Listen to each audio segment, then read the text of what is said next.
నోట వచ్చేదంటే ఈ కత్తితో నీ డొక్కలో పొడుస్తా. పొడిచినావా? పొడుస్తా. నేనేమన్నానైతే మనిషికున్నంత కోపం ఉన్నది కదా. మనిషిని కాకపోతే ఏమంటుందిరా? అరే లేకపోతే నీవేమన్నా మీ తాత పేరేందో మా తాత పేరేందో, మీ అయ్య పేరేందో మా అయ్య పేరేందో, మీ శిక్ష పేరేందో మా శిక్ష పేరేందో కలిసి చెప్పుకుంటా కలిస్తే దానికి ఊరికి రావర్తి పోతారని పొడిచే తీసుకుంటావు.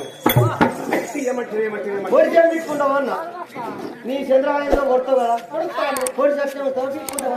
నా కత్తి నేనే తెచ్చుకుంటా. అది నువ్వే తీసుకుంటావు కదా, నన్ను ఏం చేస్తావు కదా నేనంటా కదా. ప్రధాని మా నగరము మా తల్లిదండ్రుల పేరు ఏదో చెప్తాను వింటావా? చెప్పండి. మొత్తాన్ని మీ పూర్వాసుది మీరు ఎక్కడ విత్తిండ్రు, ఎక్కడ పుట్టినా మీరు ఎక్కడ పుట్టిండ్రు, మీ గ్రామనామం ఏంటి, మీ పేరేంటి, మీ తల్లిదండ్రి పేరేంటి మొత్తం అంతా చెప్పాలి. వినరోజు ప్రాత